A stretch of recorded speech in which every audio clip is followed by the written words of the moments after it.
అమ్మయ్యా, ఈ మసాలా నీ కోడి కోసమే. గౌరీ, చీకటి పడ్డాక నువ్వు ఇంకెప్పుడు ఇక్కడికి రావద్దు, వెళ్ళు. అట్టాగే బాబు. ఆ గౌరీని పెళ్లి చేసుకుంటావా చెప్పు, ఇక్కడ పెళ్లి ఏర్పాటు చేస్తాను. ఇక్కడ దొంగలు ఎప్పుడూ పెళ్లి చేసుకో, కానీ దోచుకుంటారు. నువ్వు దొంగల కారణంగా అంతకంటే హీనమైన పచ్చి తాగబోతుంది. అందుకే వచ్చే నీటిని కూడా మర్చిపోయి ఆ అమాయకురాలను నాశనం చేయడానికి కూడా సిద్ధపడ్డావు. నా మాట విని, తాగుడు మనిషిని రక్తం తాగే రాక్షసుడిగా మార్చివేస్తుంది. ఒక్కసారి రాక్షసుడు అయ్యాక మళ్ళీ జన్మలో మనుషులు కాలేవు. నాకు కావాల్సింది నీ ధర్మోపర్యాసాలు కాదు, కానీ నాకు కావాల్సింది నీ మంచి బ్రతుకు, మన స్నేహం. ఈ రోజు నుంచైనా ఈ దిక్కుమాల తాగడం మానే.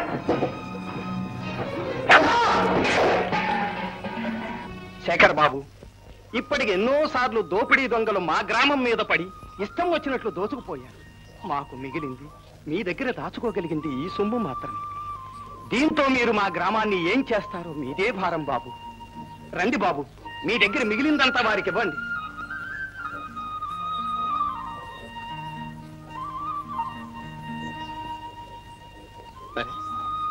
రంగా ఎక్కడ?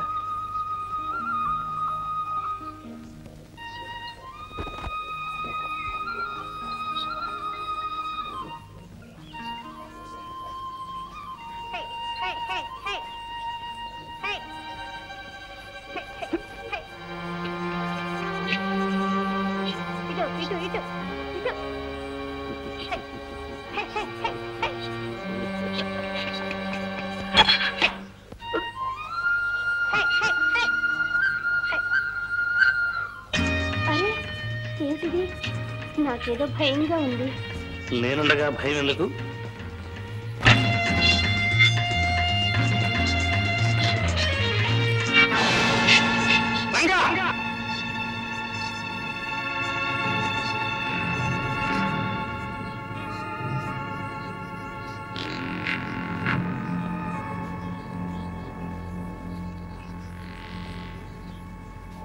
గౌరీ, నువ్వు ఇక్కడి నుంచి వెళ్ళు.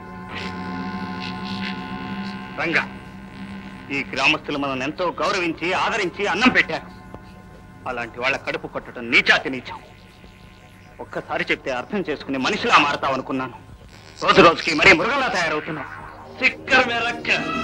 నేను ఈ అమ్మాయితో సరసాలాడడం తప్పు, నువ్వు ఆ రేఖ దోకులు మాత్రం తప్పు కాదు. రంగా, తప్ప తాగి ఇష్టం వచ్చినట్టు వాడుకో. రేఖ నేను ప్రేమించుకున్నాను. మా పెళ్ళయ్యేంత వరకు రేఖ మానాన్ని నా ప్రాణం కంటే ఎక్కువగా కాపాడుకుంటాను.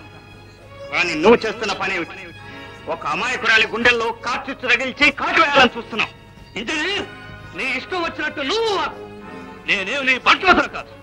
నా బ్రతుకు, నా సంతోషం, నా ఇష్టరాజ్యం మధ్య నువ్వెవరు? నీ మంచి కోరి సలహా ఇస్తున్న మిత్రుణ్ణి. అడగని సలహాలు ఇచ్చే వాళ్ళు ఎప్పుడూ అడుగుపోతారు.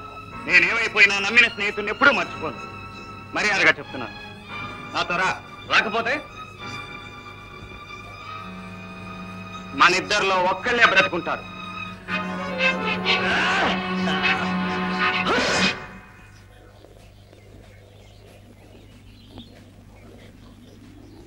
శేఖర్ బాబు, మొత్తం పోగైన సొమ్మిది. మన క్షేమానికి పనికిరాని ఈ డబ్బు మనల్ని తుపాకులతో కాల్చడానికి కారణం అవుతోంది. ఆ పద్ధతి మనకొద్దు. మన కష్టాలను వచ్చే తరం వాళ్ళ సుఖాలకు అంకితం చేద్దాం. అంతా మా అదృష్టం. ఇప్పుడు మన కృషికి ప్రభుత్వం కూడా ఎంతో సహాయం చేస్తోంది. ఈ శాంతి నగరాన్ని నిజమైన శాంతి నగరంగా మారుద్దాం. రంగా, ఈ డబ్బు తీసుకుని పట్నం వెళ్ళి రాష్ట్రం కావాల్సిన పనిముట్లు కొని మిగతా డబ్బు బ్యాంకులో వేసిరా. శేఖర్, పాప రంగకి ఎందుకు ఇస్తామా? మనమే వెళ్ళొద్దాం. సరే, అలాగే. కానీ గురువా, ఇప్పటికైనా అర్థమైందా? ఇన్నాళ్ళు చెల్లమ్మ చెల్లమ్మ అంటూ తిరిగావు, ఇప్పుడు నువ్వేం చేసింది చూసావా గురువా? ఎంత అన్యాయమో. నలుగురిలో నిన్ను దొంగ ఎదవ కింద కట్టేసింది. నువ్వు దొంగ ఎదవా? మా నోళ్ళు మూస్తావు, శాతం అయితే వాళ్ళ నోళ్ళు మూయి. ఊళ్ళో ముందు మనం ఎంతో సులకనైపోవాలి. గురువా, మన సాయంతో కలగకపోతే ఆ శాఖలు కట్టకటా నుంచి బయటపడేవాడంత. ఇప్పుడు అదే వాడు కలిసి మనం నొక్కేస్తున్నారు. నమ్మరు, మళ్ళీ బుద్ధి తక్కువ.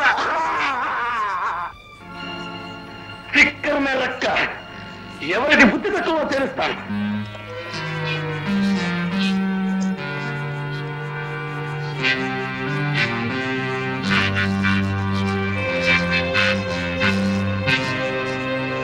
రేఖ, నువ్వు బండి తీసుకుని ఊళ్ళోకి చెప్పింది చెయ్యి. ఊళ్ళోకి అదే దగ్గర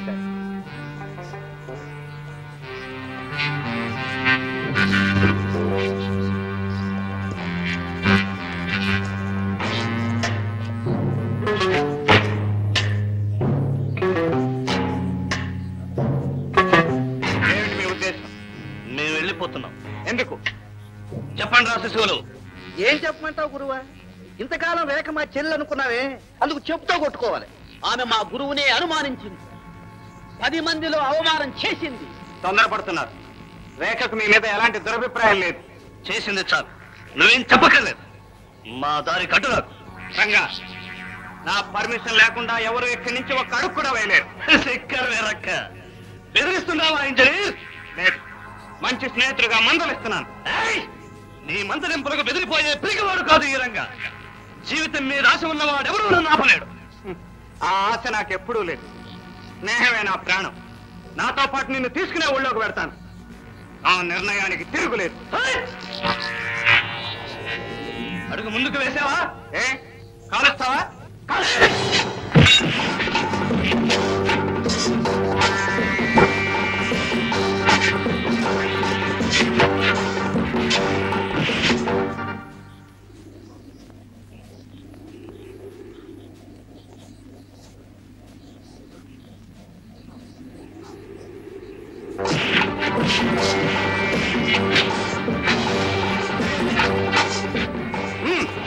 వెనక్కి రావండి.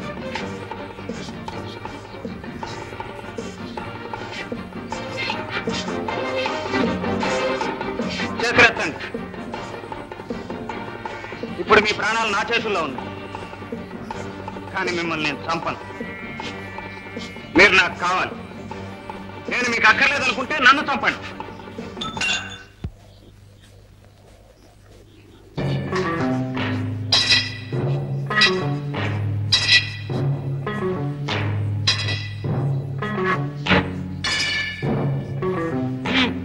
ఈ రోజు నుంచి మనం ఫ్రెండ్స్, సత్యదాకా ఫ్రెండ్స్.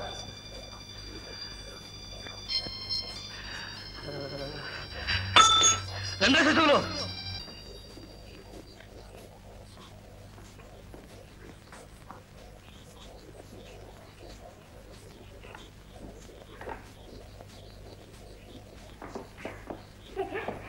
ఏమిటి ఇద్దరు కొట్టుకున్నారా? అంతేకాదు, విడిపోయారు. విడిపోయారా? వాళ్ళు వెళ్ళిపోయారు కూడా. ఎక్కడికి వెళ్ళారు? ఎందుకు వెళ్ళారు? ఎక్కడికి వెళ్ళారో తెలియదు, కానీ ఎందుకు వెళ్ళారో తెలుసు. గ్రామస్తులు ఇచ్చిన డబ్బు నేను రంగాకి ఇచ్చాను. అప్పుడు నువ్వు అడ్డు వచ్చి మన ఇద్దరే పెడదామని రంగా దగ్గర నుంచి ఆ డబ్బు తీసుకున్నావు. గుర్తుందా? అవును, అందులో అడ్డే ఉంది శంకర్. అడ్డు మన మధ్య లేదు, కానీ వాళ్ళకి మనకి మధ్యన వచ్చింది. వాళ్ళ మీద నీకు నమ్మకం లేక ఆ మాట అన్నావని వాళ్ళు అర్థం చేసుకున్నారు. వాళ్ళ మీద మనకెందుకు నమ్మకం ఉండదు? వాళ్ళు నా సొంత అన్న లాంటి వాళ్ళు. నీ ఉద్దేశం మంచిదే కావచ్చు, కానీ నీ మాట వాళ్ళని కత్తిలా కోసింది. ఇందులో వాళ్ళ తప్పే ఉంది.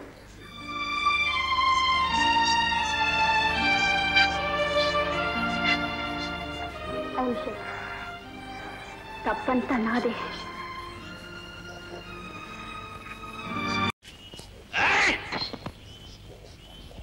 ఎవరితోనూ స్నేహం చేయకూడదురా. ఈ స్నేహితులంతా బూటగా చిక్కరమే రక్క.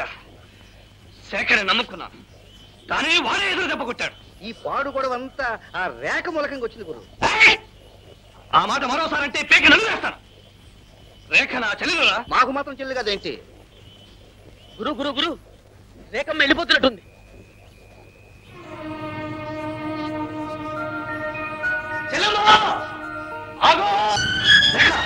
ఎక్కడికి? ఎక్కడికైతే నీకెందుకు చెప్పాలి? అసలు అడగడానికి నువ్వెవ్వరు? నీ అన్నయ్యను. అన్నయ్య అన్నయ్య అంటూ నాకెవ్వరూ లేరు. రేఖ, ప్రమాణం చేసి చెప్తున్నానమ్మా, నిన్ను నా సొంత చెల్లెలుగా చూసుకుంటున్నాను. అదే నిజమైతే శేఖర్ తండ్రి దెబ్బలాడావు, ఎందుకు విడిపోయావు? అదంతా ఏదో ఒళ్ళు తెలియని ఆవేశంలో జరిగిపోయిందమ్మా. అక్కడ శేఖర్ నేనే కారణమని చెప్పాడు. నా మాటలకే నీ కోపం వచ్చిందట. నా మూలంగానే మీరంతా విడిపోయారట. నేను వెళ్ళిపోతున్నాను. అప్పుడైనా మీరంతా కలిసి ఉంటారు. నా వల్ల ఈ గ్రామం నాశనం కావటం నాకు ఇష్టం లేదు. నేనెప్పుడు దురదృష్టవంతురాలే. చెల్లెమ్మా, ఇంకెప్పుడు అలాంటి మాట అనకం. నేను చేసిన తప్పే. నా తప్పు క్షమించమ్మా, క్షమించు. అన్నయ్య, అయితే నువ్వు మాతో పాటు కలిసి ఉంటావా? తప్పకుండా. ఈ రోజు నుంచి నీ మాట చెవడాడనమ్మా. అన్నయ్య. చెల్లెమ్మ, చిన్నప్పటి నుంచి నాకు నీలాంటి చెల్లెమ్మే ఉండి ఉంటే నా బ్రతికి ఇలా బండరాయి ఉండేది కాదు. అన్నయ్య. పదమ్మా.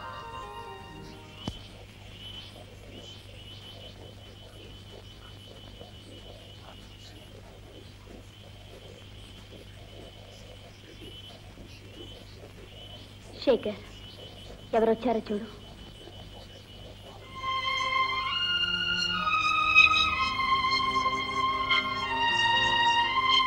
రంగా, నేను రౌడీ రంగడిగా రాలేదు. ఈ చెల్లికి అన్నగా వచ్చా. నీ మాటకు మాటగా వచ్చా. రంగా, శేఖర్ బాబు. రంగా, ఇవాళ చాలా ఆనందంగా ఉంది. ఇక గ్రామ సేవే మన లక్ష్యం. అదే నా లక్ష్యం. చిన్న పట్ల చేయగంట